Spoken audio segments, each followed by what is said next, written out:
आकाशात् पतितं तोयं यथा गच्छति सागरं सर्वदेव नमस्कारं केशवं प्रतिगच्छति। विष्णू सहस्रनामाच्या विशेषणांचा अर्थ पाहताना काल आपण 27व्या श्लोकापर्यंत त्याचा अर्थ पाहिला।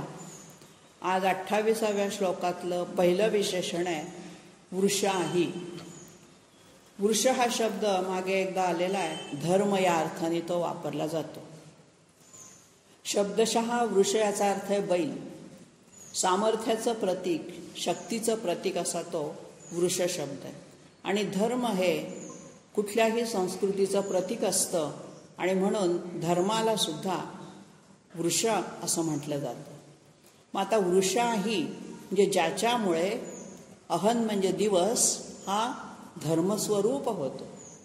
म्हणजे दिवस उजाडल्यापासून आपण धर्माचरण केलं पाहिजे किंवा धर्माचरण करण्याला आपल्याला प्रवृत्त करणारा असा तो विष्णू, असा तो परमात्मा, अशा अर्थाने इथे वृषाही म्हटलेलं आहे। या संपूर्ण श्लोकातली जी सगळी विशेषणं आहेत ती परमात्मा धर्मस्वरूप कसा आहे आणि म्हणून वृ या अक्षराची तिथे पुनरावृत्ती आहे आणि खाली व या अक्षराची दुसऱ्या ओळीमध्ये आलेली आहे। तेव्हा हा जो परमात्मा आहे हा वृष, अहन आणि इन असा अर्थ तिथे वृषाहीमध्ये निघतो। तेव्हा हा गतिमान आहे, शक्तिमान आहे, सामर्थ्यशाली आहे आणि तो आपल्याला सुद्धा काम करायला, कार्य करण्यासाठी शक्ती देतो, सामर्थ्य देतो। अशा धर्मप्रकाशक अशा या विष्णूला इथे पहिल्या विशेषणामध्ये नमन केलेलं आहे। पुढचं विशेषण घेतलेलं आहे वृषभ। इथे तो बैल या अर्थाने जास्त वापरला आहे। बलवान ज्याला आपण म्हणतो, हा बलवान काय आहे, जंगली प्राण्यांचा जसा राजा सिंह आहे तसा या ग्रामीण भागातल्या लोकांचा जो पाळीव प्राण्यांचा राजा असेल तर तो शक्तिमान असा बैल आहे। आणि बैल आपल्याला बोधन देतो या अर्थाने सुद्धा त्याला पवित्र मानलं जातं। आणि हा शेतकऱ्यांचा तर प्राण आहेच आहे आणि म्हणून हा बलवान दाता जो आहे हा आपल्याला भक्तांवरती आपल्या इच्छित गोष्टींचा, धन, धान्य, संपत्ती याचा वर्षाव करतो। अशा अर्थाने इथे वृषभ शब्द आपल्या भक्तांवर कामनांचा, त्यांच्या इच्छापूर्तीचा वर्षाव करणारा असा शब्द इथे वापरलेला आहे। म्हणजेच काय तर धर्माचं आचरण जर तुम्ही ठेवलं, धर्मानुसार जर नीतिनियमांचं आचरण तुम्ही ठेवलं, नीतिमत्तेने पैसा कमवलात, नीतिमत्तेने ऐश्वर कमवलं तर तुम्ही सुखी होता। तुमचं आचरण जितकं शुद्ध तितकं तुमचं धर्माकडे ओढ जास्त होते आणि धर्माचा पगडा तुमच्यावर जास्त झाला की आपोआप परमात्म्याकडे जाण्याची वाट सुकर होते। अशा अर्थाने इथे वृषाही आणि वृषभ हे दोन्ही शब्द वापरलेले आहेत। पुढचा विशेषणाचं हे घेतलंय विष्णू।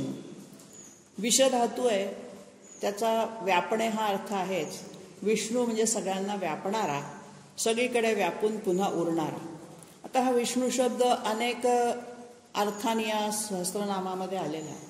आता इथे हा जो विष्णू वापरलेला आहे ह्या बलवानांचं वर्णन करताना आलेला आहे। तो वरची दोन विशेषणं आहेत त्याला जोडून तो विष्णू घेतलेला आहे आणि म्हणून इथे सामर्थ्यशाली विष्णूचं काय लक्षण आहे तर त्याच्या हातामध्ये सुदर्शन चक्र आहे आणि म्हणून सुदर्शन चक्रधारी विष्णूला इथे नमन केले। म्हणजे पहिली जी विशेषण आहे त्याच्या संदर्भानुसार पुढच्या विशेषणांचा अर्थ लावत लावत जायचं। अनेक अर्थ त्यातून निघत असतात, त्यात इथे कुठला अर्थ घ्यायचा तर सामर्थ्यशाली विष्णू, गदाधारी, सुदर्शन चक्रधारी, शस्त्रधारी। आपल्या धर्मामध्ये शस्त्र निषिद्ध मानलेलं नाही। स्वसंरक्षणार्थ, धर्मरक्षणार्थ शस्त्र ही जवळ बाळगलीच पाहिजेत असं आपला धर्म शिकवतो। आणि म्हणून कुठल्याही प्रकारचा भित्रा, भाबडा असा आपला भक्त नको, तोही भगवंतासारखा शूर, वीर, पराक्रमी पाहिजे आणि ते आपल्याकडे शौर्य, तेज, पराक्रम, सामर्थ्य प्राप्त व्हावं म्हणून ह्या सामर्थ्यशाली विष्णूची उपासना करायची। पुढचा विशेषण घेतलाय वृषपर्वा। पर्व शब्दाचा संस्कृतमधला अर्थ आहे टप्पा। एकेका पर्वानी आपण महाभारताची जी अध्याय आहेत त्याला पर्व म्हटलं जातं, भीष्म पर्व। तर अशा ह्या पर्वांमध्ये, टप्प्यांमध्ये मग कशाचे टप्पे आहेत ते वृष, धर्माच्याकडे जाण्याची वाटचाल करण्याचे टप्पे आहेत मध्ये मध्ये। आणि म्हणून या धर्मरूपी जणू काही पायऱ्या आहेत. एकेका पायरीने वर चढायचंय. अध्यात्म सोपान अशी ज्याची वर्णन केलं जातं उपनिषदामध्ये, की हा अध्यात्म सोपान म्हणजे जिना असा एकदम आपण पहिल्या पायरीवरून एकदम वरच्या पायरीवर जाऊ शकत नाही. एकेका पायरीने आपल्याला वर चढायचं असतं. तसा अध्यात्माचा हा जो जिना आहे, सोपान आहे, हा एकेका पायरीने वर जायचं आहे आपल्याला. एकेका टप्प्याटप्प्याने वर जायचं आहे. मी आज उपासना करायला घेतली आणि उद्या मला भगवंतांनी दर्शन दिलं किंवा लगेच मला सिद्धी प्राप्त झाली असं होत नाही. मग हे टप्पे जे आहेत, ह्या पायऱ्या चढण्याची जी गती आहे ती मात्र प्रत्येकाची वेगवेगळी असते. कुणी फटाफट जिने चढून मोकळं होतं, कुणी थकलेला अशक्त माणूस हळूहळू चढतो. शरीराने नव्हे, मनाने म्हणायचं मला. तेव्हा आपण जर थकलेल्या मनाच्या अवस्थेमध्ये जर उपासना करायला बसलो तर आपली प्रगती थंडावणार आहे.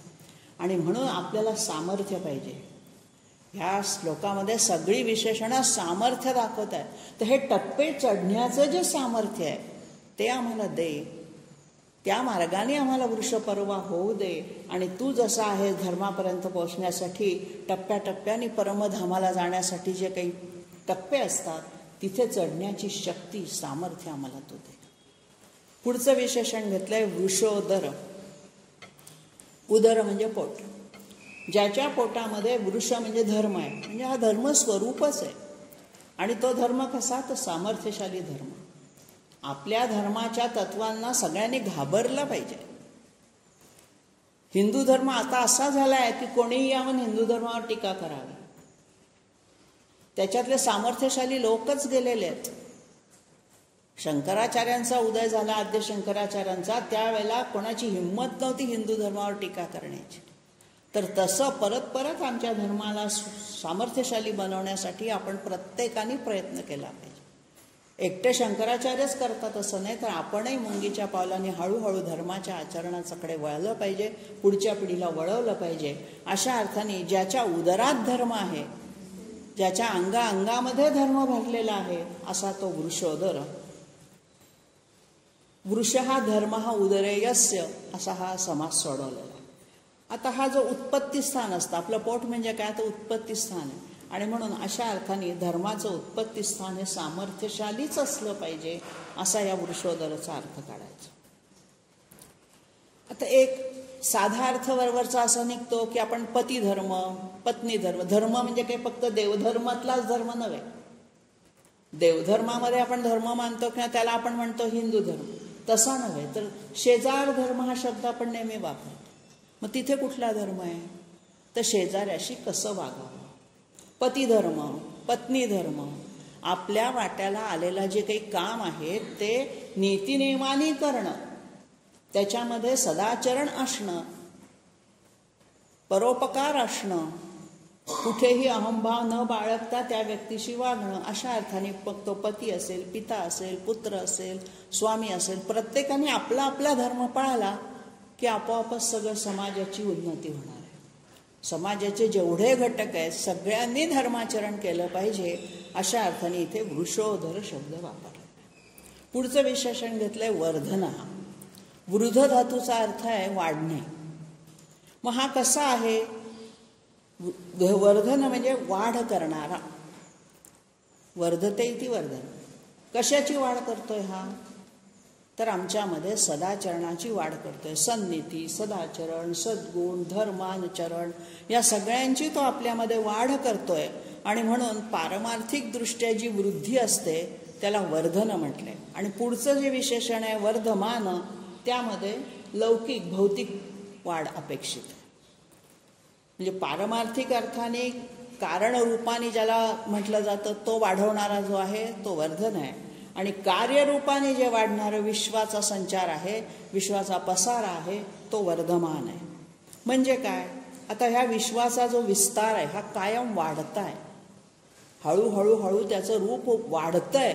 आणि अशा अर्थाने तो वर्धमान स्वरूप असणारा स्वतः वाढतोय आणि विश्वालाही वाढवतोय, असा हा परमात्मा आहे. आपल्या प्रापंचिक लौकिक वाढीसाठी, वृद्धीसाठी पण तो आपल्याला मदत करतो. जे संतती जशी जशी पुढे पुढे होत जाते तसतसे आपला वंश वाढत जातो. आपण म्हणतो वंशवृद्धी होते. तशा अर्थाने हा वर्धमान आणि वरचा जो वर्धन शब्द आलेला आहे हा सदाचरण सद्गुण, बाप से बेटा सवाई आपण म्हणतो तशा चांगल्या अर्थाने, की मुलामध्ये वडिलांच्या पेक्षा जास्त सद्गुण कसे येतील हे बघितलं गेलं पाहिजे. अशा अर्थाने ही पारमार्थिक वाढ आणि लौकिक वाढ दोन्ही प्रकारची. आता वस्तुतः बघितलं तर ब्रह्मामध्ये वाढ होणं कसं शक्य आहे? ब्रह्म हे निराकार, निर्गुण, अनाकलन असंच आहे, अक्षर आहे, अव्यय आहे, त्यात बदल होत नाही, मग वाढ कुठून होणार? मग परब्रह्माच्या स्वरूपात वाढ ही अपेक्षित नाही आहे. तो ज्या जीवात्म्याच्या स्वरूपात येतो त्या जीवात्म्याच्या स्वरूपातली वाढ इथे अपेक्षित आहे. आणि म्हणून कूटस्थ ब्रह्म हे एकमेव आहे, त्याला त्याच्यात वाढ किंवा घट, ज्याला आपण म्हणतो कमी होणं किंवा वाढणं, ही प्रक्रियाच नाही. तो आहे तसाच आहे, सनातन कालापासून तो तसाच आहे, पुढच्याही काही काळात तो तसाच राहणार आहे प्रलयापर्यंत. आणि म्हणून ही जी वाढ आहे ही ब्रह्माच्या तत्वात होणार नसून त्या संसार रूपाने किंवा विश्वरूपाने पसरलेल्या नटलेल्या विश्वरूपामध्ये ही वाढ अपेक्षित आहे. आणि या विश्वरूपात नटलेल्या मनुष्य धर्मामध्ये, मनुष्य प्राण्यांमध्ये, त्यांच्या बुद्धीमध्ये, सद्गुणामध्ये, नीतीमध्ये वाढ अपेक्षित आहे. पुढचं विशेषण घेतलंय विविक्त. विविक्तचे दोन अर्थ होतात. एक तर सगळ्यांपेक्षा वेगळा, पृथक, किंवा विविक्त म्हणजे अलिप्त. तेव्हा सगळ्यांपासून हा वेगळा तर एकमेवाद्वितीय तर आहेच. या अर्थाने काले आपण पाहिलं की हा सगळ्यापेक्षा अलौकिक आहे. मग हा अलौकिकत्व ह्याचं कशामध्ये, कशासाठी आहे?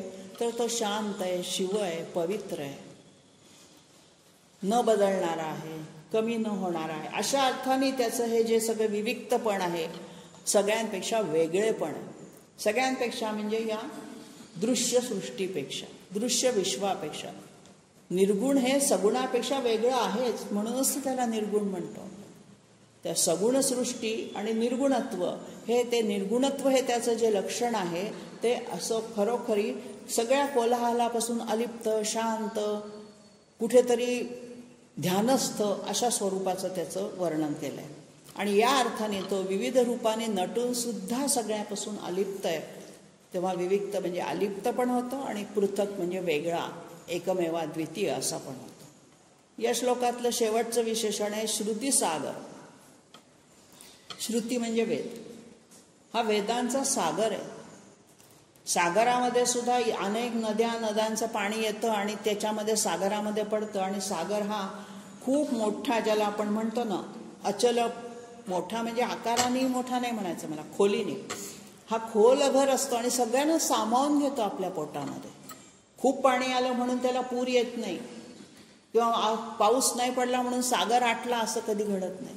तर अशा अर्थाने गीतेमध्ये अचलम अप्रतिष्ठम जे म्हटलेलं आहे ते इथे लागू पडतं.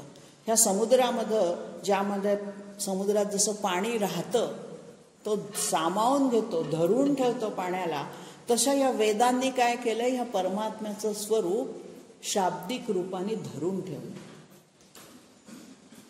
आपल्याला हा परमात्मा कसा आहे हे कळावं, समजावं म्हणून त्याच्या स्वरूपाला पकडून ठेवण्याचा, धरून ठेवण्याचा.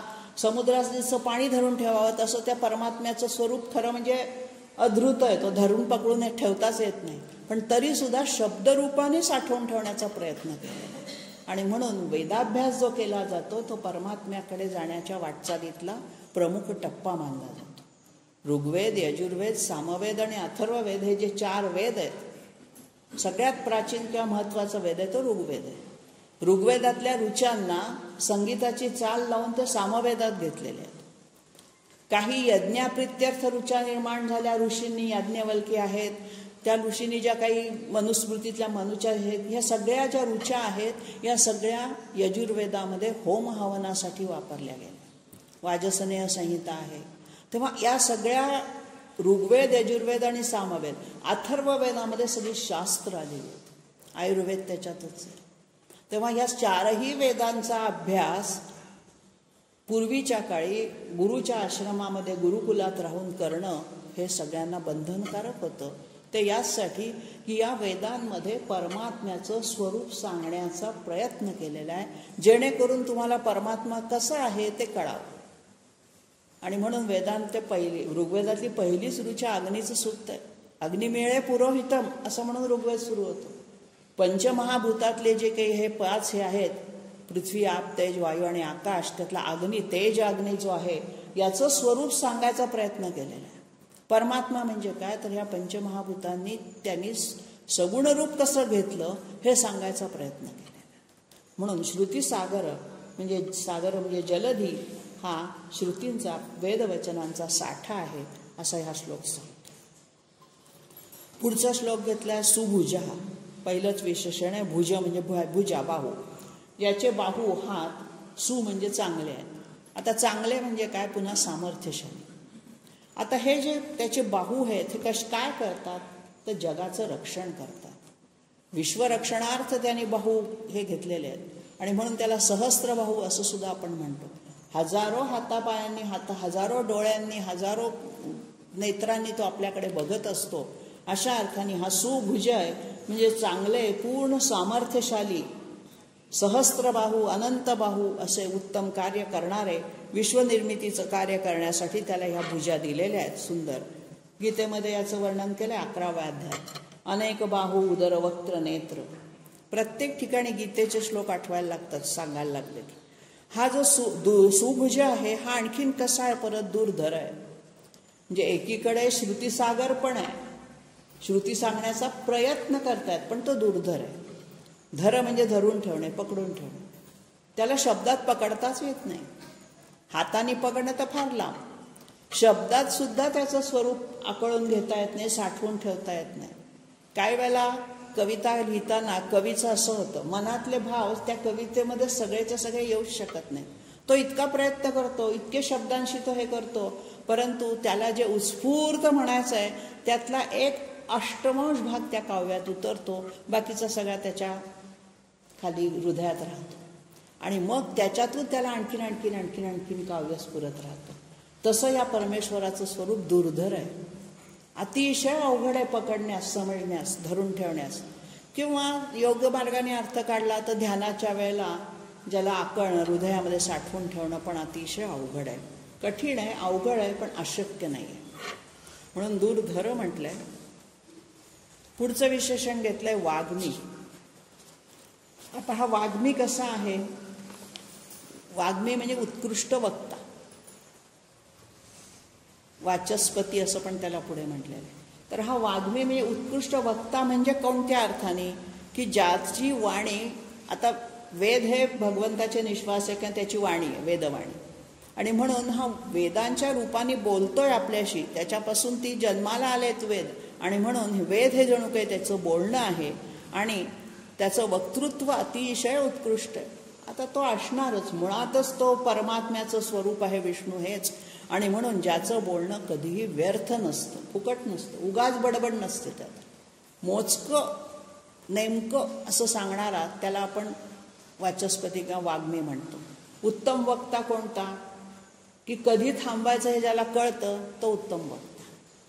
म्हणजे श्रोत्यांना देव मानून, ज्ञानेश्वर महाराज म्हणतात श्रोत्यांना तर ती परमेश्वरच मानतात, तेव्हा त्यांना कंटाळा न येईल असं बोलता आलं पाहिजे.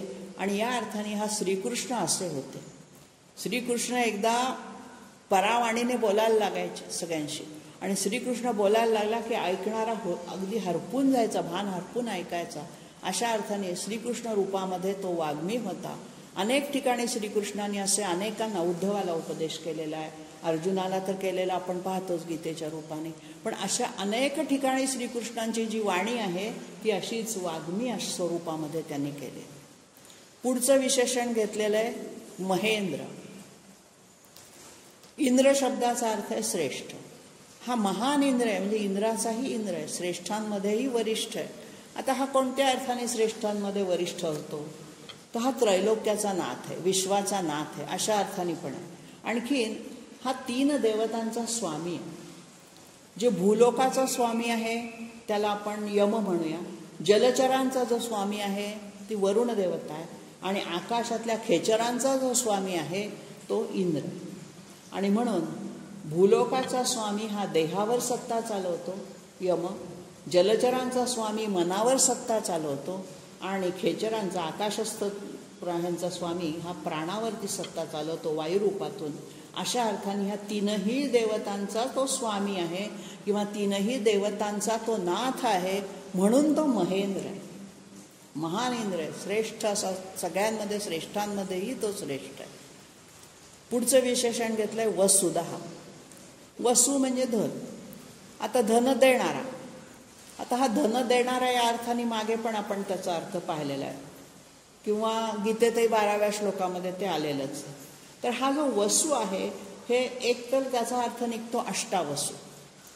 वसु हे इंद्राचे सेवक आहेत. या विश्वचक्राला व्यवस्थित चालण्यासाठी त्याचं जे काही एक ज्याला आपण रुटीन म्हणतो, दिनक्रम त्याचा जो आहे तो व्यवस्थित चालण्यासाठी ह्या अष्टवसूंची निर्मिती विष्णूने केलेली आहे. जगाचं पालन करताना कोणीतरी देखरेख करणारे पहारेकरी लागतात. मग हे कोणचे होते तर आप, ध्रुव, सोम, धर, अनिल, वायू, अनिल म्हणजे आणि अनल आणि अग्नी, प्रत्युष आणि प्रभास, हे 8 वसू आहेत. अष्टावसू या नावाने ते प्रसिद्ध आहेत. हे निसर्गचक्र चालवण्याचं काम त्या वसूंचं आहे. आणि दुसरा अर्थ वसू म्हणजे धन. आता हे धन म्हणजे कोणचं? पैशाच्या रूपातलं धन नव्हे. धन हे आपण पैसा या अर्थाने नेहमी वापरतो, परंतु वैभव, ऐश्वर हे ज्ञानाचं असतं, कीर्तीचं असतं, आत्मिक तेजाचं पण असतं. तेव्हा अशा अर्थाने आम्हाला कोणचं धन देतो तर तुझं आत्मतेज धारण करण्यासाठी आवश्यक ते सगळं तेज, गुण आम्हाला तू दे. अशा अर्थाने इथे त्याला वसुध म्हणजे काय, ते आपण चिंतामणीची कल्पना आपल्याला माहिती आहे. कल्पवृक्ष किंवा चिंतामणी. चिंतामणी म्हणजे त्यांनी जे काही चिंतिलं असेल त्याच्या हातात धरल्यानंतर जे मागितलं ते देतो, किंवा कल्पवृक्षाखाली बसून जे मागितलं ते देतो, तसं वसुध आहे. पण कामना कोणत्या मागायच्या, देवाकडे काय मागायचं हे फार कळावं लागतं. त्याच्यासाठी फार मोठी उपासना लागते. नाहीतर एवढा मोठा देव आपल्यासमोर आल्यानंतर आपल्याला माग म्हणाला तर नेमकं काय मागायचं? ऐहिक गोष्टी मागता मागता त्या ते देऊन देऊन किती देणार तो आपल्याला, आणि त्या अविनाशी नाहीच, ते विनाश होणार आहे.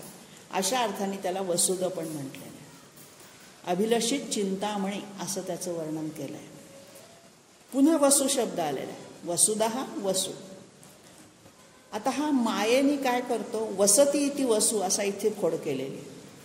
पहिला वसु धन किंवा अष्टावसु, आणि इथे परत जो वसु आलेला आहे त्या वसूमध्ये अंतरिक्षामध्ये राहणारा जो वायू आहे, वसती इति वसु, वायूच्या रूपाने तो सगळीकडे राहतोय आणि मायेने स्वतःचं रूप झाकून टाकलेलं आहे त्यांनी. अशा अर्थाने हा वसु घेतलेला आहे. पुढचं विशेषण घेतलंय नैक रूप. न एक नैक, ज्याचं एक रूप नाहीये, त्याचं अनेक रूपांनी तो नटलेला आहे, विविध गुणरूपांनी नटलेला आहे, माया रूपाने विश्वात नटलेला आहे. अशा अर्थाने तो नैक रूप आहे. म्हणजेच काय तर त्याचं स्वरूप एकच स्वरूपात वर्णन करता येईल असं नाही आहे की अमुक अमुक चतुर्धारी विष्णू, हस्त असणारा चतुर्भुज विष्णू असं नाही. काही ठिकाणी तो 2 हातांनी पण दाखवलाय, काही अवतारांमध्ये तो मनुष्य रूपात पण आलेला दाखवलाय. तेव्हा अनेक रूपांनी गुणांनी नटलेला असं त्याचं नैक रूप आहे. बृहद रूप आणखी अनेक रूपांनी तो नटतोच, पण बृहद खूप मोठं. बृहदचा अर्थ आहे विशाल. तर त्याचं जे रूप आहे ते प्रचंड आहे, विशाल आहे, सगळ्या विश्वाला व्यापून तो उरतो. हनुमानाला असं विशाल रूप घेता येत होतं. हनुमानाने ज्या वेळेला अहिरावणाशी आणि महिरावणाशी युद्ध केलं पाताळात जाऊन, त्यावेळेला त्यांनी असं इतकं मोठं विशाल रूप घेतलं की तो अहिरावणाचा बघतच बसला. आणि ते बघितल्यानंतर तो परत खाली छोटंसं अणुरूपाने घेऊन लपायचं खाली येऊन. तेव्हा त्यांची जी लढाई आहे त्याच्यामध्ये या हनुमानाच्या विशाल बृहद रूपाचं खूप छान वर्णन आलेलं आहे रामायणामध्ये. तेव्हा हे जे बृहद रूप आहे हे प्रचंड विशाल रूप आहे, विश्वरूप आहे. आपण आकाशाकडे पाहिलं तर क्षितिज जे असतं ते आपण जितकं जितकं वर जाऊ तितकं ते आणखीन मोठं मोठंच होताना दिसतं. आकाशाचा अंत दिसतच नाही आपल्याला. या अर्थाने ते विशाल आहे. याचं गीतेमध्ये वर्णन केलंय. नभस्पृशम दीप्तम अनेक वर्णम व्याप्ताननम दीप्ती विशाल नेत्रम, असं त्याचं जे रूप आहे. धृतम न विंदामी, मला ते धरू शकत नाही मी, अशा अर्थाने श्रीकृष्णाने म्हटलेलं आहे. पुढचं विशेषण घेतलंय शिपिविष्ट. शिपी शब्दाचा अर्थ आहे पशु. ह्या पशुला विष्ट म्हणजे त्याच्या पशूंच्या आश्रयाने, आविष्ट म्हणजे त्यांनी आधार घेतलाय, आश्रय घेतलाय. आता हा पशूंच्या रूपामध्ये राहतो. आता पशूच्या रूपात म्हणजे काय, तो सगळ्यांच्याच रूपात राहतो. मग इथे पशूचा उल्लेख कशासाठी केलेला आहे, तर हे परमात्म्याचं जे गूढ अप्रकट असं स्वरूप आहे ना, त्याचं जे कारणरूप किंवा बीज स्वरूप जे आहे ते अनेक अंगाने नटताना ज्या वेळेला यज्ञयागादी विधी केले जातात त्यावेळेला यज्ञयागामध्ये पशुची पूजा केली जाते. आपल्याकडे पशु हत्या किंवा ज्याला आपण पशुबळी म्हणतो ती पद्धत ऋग्वेदात कुठेही वर्णन केलेली नाही. पशुचा बळी देत नसत. हे नंतरच्या काळात घुसडलं गेलेलं आहे. आपल्याकडे पशुचं दान केलं जाईल, गोदान. 1000 गायी दिल्या, 1000 गायी दिल्या त्यांनी त्याला यज्ञामध्ये, एका राजाने दुसऱ्या राजाला. किंवा पूर्वीच्या काळात हुंडा म्हणून गायीचं दान दिलं, धन दिलं. कारण गोधनच होतं सगळ्यांकडे, पशुधनच होतं. म्हणून जितकं पशुधन जास्त तितका तो श्रीमंत असं मानलं जायचं. आणि म्हणून पशूंचं दान देण्याची पद्धत होती. यज्ञामध्ये कणकेचा चरू केला जायचा आणि त्या कणकेच्या चरूला पूजा करून ते दुष्ट वृत्तीचं, पशुवृत्तीचं प्रतीक मानलं जायचं आणि त्या कणकेच्या चरूची हत्या केली जायची. पशुवृत्तीचं स्वरूप म्हणून त्याला पशु म्हटले. यज्ञातला पशु हा जिवंत पशु नाही. कणकेचा चरू म्हणजे असा मोठा तो आकार करतात आणि त्याला पशुवृत्ती आहे. पाशवी वृत्ती, राक्षसी वृत्ती तर आपल्या सगळ्यांमध्ये थोडीफार असतेच कुठे ना कुठे. आपण काही अगदी सर्व गुण संपन्न फक्त दैवी वृत्तीचेच असतो असं नाही. कधी ना कधी आपल्या मनातली, तर ही आपल्या मनातली पाशवी वृत्ती जावी, आसुरी वृत्ती, हिंसक वृत्ती जावी, हा त्या यज्ञामागचा हेतू होता. आपण शुभं करोती म्हणताना म्हणतो शत्रुबुद्धी विनाश आहे. शत्रू विनाश आहे नाही म्हणत. शत्रूचा विनाश नाही करायचा. शत्रुबुद्धी जी आपल्या सगळ्यांमध्ये आहे, काही अंशाने आहे, कोणात जास्त आहे कोणात कमी आहे, तर ती बुद्धी नाश झाली पाहिजे. तशी इथं पशुबुद्धी नाश झाली पाहिजे. आणि म्हणून पशुच्या रूपामध्ये असणारा हा जो विष्णू आहे हा पाशवी वृत्ती सुद्धा नष्ट करणारा आहे. म्हणून तो पशुच्या रूप. आपण एखाद्याला म्हणतो हा काय पशुसारखा वागतो, अगदी प्राण्यांसारखा वागतो, तेव्हा अशा अर्थाने इथे शिपिविष्ट म्हणजे यज्ञरूपाने पशूंच्या आश्रयाने राहता राहता त्यांनी अप्रकट अवस्थेमध्ये, दुसरा अर्थ त्याचा असा काढला शिपी म्हणजे किरण. अनेक अर्थ संस्कृतमध्ये एका शब्दाचे निघतात. तर जो किरणांनी युक्त आहे तर सूर्यकिरणाच्या संदर्भामध्ये त्याला शिपी म्हटलेलंच आहे. परंतु किरणांनी व्याप्त तेजस्वी हा अर्थ इथे न निघता पशुवृत्तीचा विनाश करणारा अशा अर्थाने इथे पशुविष्ट किंवा शिपिविष्ट हा शब्द निघतो. पुढचं घेतलेलं आहे प्रकाशन.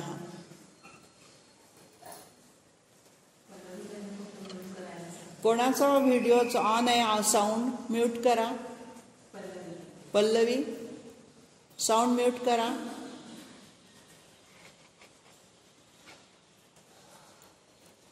पुढचं विशेषण घेतलेलं आहे शेवटचं प्रकाशन. प्रकाशन सगळ्यांना प्रकाश देणारा, प्रकाशित करणारा. आता हा प्रकाश ज्याला आपण ज्ञानाचा प्रकाश म्हणूया, सूर्याचा प्रकाश या अर्थाने ते सोपं विशेषण घेतलंय.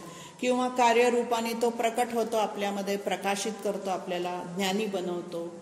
प्रकाश ज्ञानाचं प्रतीक आपण मानतोच. अशा अर्थाने त्याला प्रकाशन, कार्यरूपाने आणि कारणरूपाने तोच नटलेला आहे. मूळ बीजकारणही तोच आणि त्यांनी जे कार्य केलंय तोही तोच. अशा अर्थाने प्रकाशही तोच, प्रकाश देणाराही तोच आणि प्रकाश ज्यांना द्यायचा आहे तोही तोच. अशा अर्थाने सगळ्यांना व्यापून उरणारा, सगळ्यांना सगळं काही देणारा असा अर्थ सगळ्या विशेषणांमधून निघत असतो. पुढच्या 30व्या श्लोकाकडे वळूया. ओजस तेजो द्युतिधरा, एकच विशेषण घेतलेलं आहे. ओज, तेज आणि द्युती असे 3 शब्द त्याच्यामध्ये घेतलेले.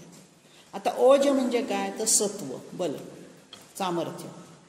तेज म्हणजे काय तर तडपदारपणा आपण त्याला म्हणतो. आणि द्युती म्हणजे काय तर कांती, चमक. आता एखादा माणूस ओजस्वी आहे, तेजस्वी आहे, द्युतिमान आहे असं आपण त्याचं वर्णन करतो. म्हणजे काय, कसं लक्षात येतं हे तर ओज हे जे आहे हे त्याच्या चेहऱ्यावर दिसतं. चेहऱ्यावर जे त्याचं तेज असतं ज्ञानाचं, साधनेचं, जे आपले गुरु असतात किंवा जे साधना करण्यामध्ये तत्पर असतात त्यांच्या चेहऱ्यावर एक प्रकारचं एक तेज येतं. ते सदैव ते जर स्वतः एखाद्या मंत्रजापामध्ये मग्न असले तर त्यांच्या चेहऱ्यावर तेज दिसायला लागतं. ते सात्विक तेज असतं, त्याला सत्वबल म्हणतात किंवा त्याला आपण चेहऱ्यावरून तेजस्वीपणा असं म्हणूया. ओज म्हणतात त्याला. खरं ओजचा आणि तेजामध्ये थोडा फरक आहे. तेज जे असतं ना ते पराक्रमाच्या कडे झुकतं आणि ओज जे आहे ते आपल्या शारीरिक किंवा प्रकृतीवर झुकतं. तुमची प्रकृती जर सात्विक असेल, मनोवृत्ती जर सात्विक असेल तरच चेहऱ्यावरती ओज येतं. आणि तेज हे मात्र कोणाच्याही, जे राक्षसांच्या मध्ये सुद्धा पराक्रमाचं तेज होतं अशा अर्थाने. आणि सगळ्यात उत्कृष्ट उदाहरण द्यायचं झालं ओज, तेज आणि द्युतीचं. द्युती म्हणजे कांती, चमक, ती डोळ्यामध्ये दिसते. एखाद्याचे डोळे इतके असे चमकदार असतात, पाणीदार डोळे आपण त्याला म्हणतो. तर शिवाजी महाराजांचं जर उदाहरण घेतलं तर त्यांच्या ठिकाणी ओज, तेज आणि द्युती तिन्ही होती. आपल्या ऐकण्यातलं, वाचण्यातलं उदाहरण घेतलं म्हणजे आपल्याला समजतं. ऋषी मुनींच्या चेहऱ्यावरती ओज होतं, तेज होतं. राक्षसांकडेही तेज होतं पण ते असत होतं, म्हणून त्या तेजाला नुसताच पराक्रमाचं तेज म्हटलं जायचं. रावणाच्या अंगामध्ये ओजही होतं, तेजही होतं, द्युती पण होती, परंतु त्याच्या आचरणामध्ये धर्म नव्हता. एकदा कुणीतरी ह्याला रामाला प्रश्न केला, सगळं युद्ध झाल्यानंतर ह्याच्यातून, की रावण जर इतका विद्वान होता, विषय निघाला म्हणून सांगते, की रावण जर इतका पराक्रमी होता, इतका विद्वान होता, दशग्रंथी ब्राह्मण होता, इतकं सगळं असताना तुम्ही त्याला का मारलं? एक केवळ तुमची पत्नी त्यांनी नेली म्हणून. पण तिलाही, सीतेला त्यांनी स्पर्श केला नाही. सीतेला त्यांनी तिच्या इच्छेविरुद्ध काहीही ते तिच्याशी तो वागला नाही. तरी देखील त्याच्यात त्यांनी लिहिलंय की रावणाची एकच चूक झाली, त्यांनी साधूच्या वेशात येऊन सीतेला पळवलं. त्याच्यामुळे काय झालं? साधू बदनाम झाले. त्यांनी जर लढाई करून वीर पराक्रमाचं रूप घेऊन सीतेला सगळ्यांसमोर डोळ्या देखत पळवून नेली असती पराक्रमाच्या बलावर, तर एवढं मी त्याचा वध केला नसता. पण त्यांनी साधूच्या रूपात येऊन सीतेला पळवली, ही सगळ्यात मोठी त्याची घोडचूक ठरली. आणि म्हणून त्याला मी तिथे जाऊन त्याचा वध केला. म्हणजे किती माणूस तेजस्वी, ओजस्वी, द्युतिमान असला तरी सुद्धा त्याच्या वागण्यामध्ये जर धर्म नसला तर कशी अवस्था होते हे रावणाच्या उदाहरणात. आणि किती प्रगती किंवा किती ज्याला मान मिळतो ते शिवाजीच्या उदाहरणात. परस्त्री माते समान मानणारे शिवाजी महाराज, आणि म्हणून त्यांना ओजस, तेजस, द्युतिधर म्हणता येईल. पुढचं विशेषण घेतलेलं आहे प्रकाशात्मा, तेजस्वरूप. परत आता हा जो प्रकाश किंवा तेज आहे ते दोन आपल्याला हे प्रकाराने देतं. एक तर प्रकाश देतं आणि दुसरं उष्णता देतं. सूर्य आपल्याला दोन गोष्टी देतो, नुसताच प्रकाश नाही देत तर उष्णताही देतो. आणि म्हणून इथे ज्याच्या आत्म्यामध्ये प्रकाशही आहे आणि उष्णताही आहे अशा अर्थाने हा प्रकाशात्मा आहे. गीतेमधला श्लोक आठवतो, यदादित्यगतम तेजो जगद्भासयते अखिलम यच्चंद्रमसी यच्चाग्नौ तत्तेजो विद्धी मामकम. त्याच्यात जे चंद्र, अग्नी आणि सूर्यामध्ये तेज आहे ते मला समज, मीच आहे त्यांचं स्वरूप. अशा अर्थाने तो प्रकाशात्मा आहे. पुढचं विशेषण घेतलंय प्रतापन. सगळ्यांना तापवतो. मी जे आता उष्णता स्वरूप म्हटलं ते इथे आलेलं आहे. सर्वांना सूर्यरूपाने तो तापवतो, प्रताप देतो, ताप देतो, उष्णता देतो. आणि हे जे परमात्म तत्व आहे हे खरं म्हणजे परमात्म तत्व हे चेतन आहे, पण त्या चेतनाचं आपल्याला जाणवत नाही. ज्या वेळेला ती चेतनशक्ती आपल्याला जाणवेल त्यावेळेला त्याचं हे प्रतापन रूप आपल्याला जाणवतं. आता सगळं विश्व हे जड आहे आणि सगळं विश्व जड असून सुद्धा परमात्म तत्व हे कसं आहे तर रोजच्या याच्यातलं उदाहरण दिलं तर वीज ही चेतनशक्ती आहे आणि पंखा, उपकरणं जी आहेत, बल्ब, AC, जे काय विजेवर चालणारी आहेत ती जड आहेत. मग ही सगळी जी उपकरणं आपण विजेवर चालवतो त्यांना चैतन्य कोण पुरवतं? तर वीज पुरवते. म्हणजे ती सगळी जड उपकरणांना चैतन्य शक्तीचं बटन दाबल्याशिवाय ऊर्जा मिळत नाही. तसं आपल्यामध्ये आहे. आणि म्हणून हा प्रतापन पण आहे, ऊर्जा देणारा पण आहे, आणि प्रकाशात्मा म्हणजे प्रकाश देणारा पण आहे. पुढचं विशेषण घेतलंय रुद्ध. आता रुद्धी आणि सिद्धी याच्यामध्ये आपण हा रुद्ध शब्द ऐकलाय. तर रुद्धी आणि सिद्धी ह्या दोन्ही गोष्टींनी तो समृद्धीने युक्त आहे. मग ह्याची सिद्धी काय आहे? तर रुद्धी काय आहे? तर धर्म, ज्ञान आणि वैराग्य. धर्म, ज्ञान आणि वैराग्य याच्याकडे आहे. आणि म्हणून हा परमात्म्याचा जो मूळ भाव आहे तो त्याच्या समृद्धीने तो युक्त आहे. सर्व वाङ्मय हे भगवत स्वरूप असतं. या अर्थाने सुद्धा रुद्धी सिद्धी तिथे आलेलं आहे. आता जे ऐश्वर्य असतं त्याला आपण श्री म्हणतो. धर्म आणि यश जो असतो त्याला आपण आनंद म्हणूया. आणि ज्ञान आणि वैराग्य या ज्या रुद्धी आहेत त्याला चित. सच्चित आनंद या शब्दामध्ये या रुद्धी सिद्धींचं वर्णन आहे. म्हणजे सत म्हणजे ऐश्वर्य श्री, चित म्हणजे ज्ञान वैराग्य, आणि आनंद म्हणजे धर्म आणि यश. धर्माने जर यश मिळवलं तर आनंद मिळतो, अधर्माने मिळवलं तर मिळत नाही. अशा अर्थाने हे ऐहिक समृद्धी या रुद्धीमध्ये असते आणि पारमार्थिक समृद्धी सिद्धीमध्ये असते. वृद्धी म्हणजे ऐहिक समृद्धी. मग ऐहिक समृद्धीत काय काय येतं? यश, धर्म, गुण, सगळ्यांनी वागणं, वैराग्य येणं, सगळ्या पद्धतीचं तिथे धर्मज्ञान असतं. आणि म्हणून ही रुद्धी आणि सिद्धी ही भगवंताची दोन रूपं आहेत. एक ऐहिक, एक पारमार्थिक. स्पष्टाक्षर, ज्याचं अक्षर हे स्पष्ट. ओम हे भगवंताचं एक अक्षर मानलं जातं, एकाक्षरी मंत्र येतो. तर हे ओंकार रूप जे आहे ते कसं आहे? अक्षर म्हणजे काय? न क्षरती. ते कधीही क्षर म्हणजे कमी होत नाही, त्यातला काहीही भाव जात नाही निघून, कायम टिकणारं. अशा अर्थाने आपण त्याला अक्षर म्हणतो. मग नष्ट होत नाही, किंवा जे ओंकार स्वरूप आहे ते व्यक्त तर आहे. परमात्मा दिसत नाही, पण ओंकार काढला तर तो दिसतो आपल्याला आकाराने, शब्दाने. आणि म्हणून सुरुवातीला ज्या वेळेला या विश्वा ब्रह्मांडाची उत्पत्ती करायची होते त्यावेळेला एक ध्वनी निघाला आणि त्या ध्वनीला ओम असा संबोधलं गेलं. आणि त्या ओंकारामध्ये स्पष्ट असं अक्षर म्हणजे त्याला ते सगळं ब्रह्म त्या ठिकाणी जाणवलं. आणि म्हणून आजही ओंकाराचा जप करणारे जे आहेत त्या ओंकार रूपी भगवंताला, परमात्म्याला भजणारे जे आहेत ते खरोखरी फार तेजस्वी, शक्तिमान असे असतात. तरच ती ओंकाराची साधना झेपते. ओंकारामुळे आपल्या शरीरामध्ये जी काही ऊर्जा तयार होते ती ऊर्जा साधणं किंवा पचवणं हे अतिशय अवघड असतं. बीज मंत्र त्या ओंकाराला म्हटलेला आहे. म्हणून प्रत्येक गोष्टीच्या आधी ओम नमो भगवते, ओम नमः शिवाय हा ओम लावला जातो. हे परमात्म्याचं प्रतीक आहे, बिंदू आहे आणि स्पष्ट असं अक्षर आहे त्याचं. पुढचंच घेतलेलं आहे मंत्र. आता हा परमात्मा कसा आहे तर मंत्र स्वरूप आहे. मंत्रची व्याख्या अशी करतात, मननात त्रायते इति मंत्र. जो आपल्याला मनन केल्यामुळे रक्षण करतो. ज्याचं मनन केल्याने, ज्याचा जप केल्याने आपलं रक्षण होतं. त्रायते म्हणजे रक्षण करतो. मग या जपाने, मंत्राच्या उच्चाराने आपलं रक्षण होतं. रक्षण म्हणजे शत्रूपासून रक्षण असं नाही आहे, तर आपल्या प्राणांची शक्ती वाढवतं ते आणि आपल्याला या जन्ममरण चक्राच्या दुःखातून वर काढतं. अशा अर्थाने रक्षण इथे म्हटलेलं आहे. तर आता हे आत्मसाक्षात्कार करून देण्याचं जे सामर्थ्य आहे त्याला मंत्र म्हटलं जातं, अशी त्याची व्याख्या शंकराचार्य करतात. तेव्हा हा मंत्र कसा आहे मग? आता ऋग्वेदातल्या काही ऋचा आहेत त्यांना मंत्र म्हणतात. आपल्याला अनेक मंत्र माहिती आहे.